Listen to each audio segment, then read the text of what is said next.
وقتی خورشید روی زمین افتاد. این داستان روزیه که هیروشیما تموم شد در 90 ثانیه. سال 1945 جنگ جهانی دوم نفسای آخرش رو میکشه. اما هنوز تموم نشده. آلمان شکست خورده، اروپا آروم شده، ولی اون طرف دنیا ژاپن هنوز ایستاده. کشوری که تسلیم شدن رو ننگ میدونه. حتی وقتی میدونه باخته باز هم میجنگه. آمریکا داره حساب میکنه اگر بخواد حمله زمینی کنه شاید صدها هزار سربازش کشته بشن. پایان جنگ نزدیکه اما هزینه‌اش وحشتناکه.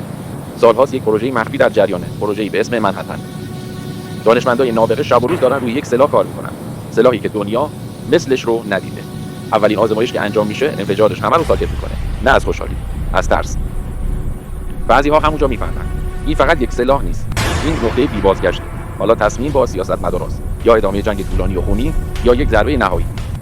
تصمیم گرفته میشه. هدف انتخاب میشه. هیروشیما. شهری که هنوز دست نخورده است. شهری که قرار اثر بمب توش واضح دیده بشه. صبح 6 آگوست 1945 همه چیز عادیه. مردم سر کارن. بچه‌ها دارن میرن مدرسه. ساعت 8:15 صبح بمبی با یک اسم عجیب رها میشه. پسر کوچولو. چند ثانیه بعد نوری قوی‌تر از خورشید شهر رو میبله. دما به چند هزار درجه میرسه.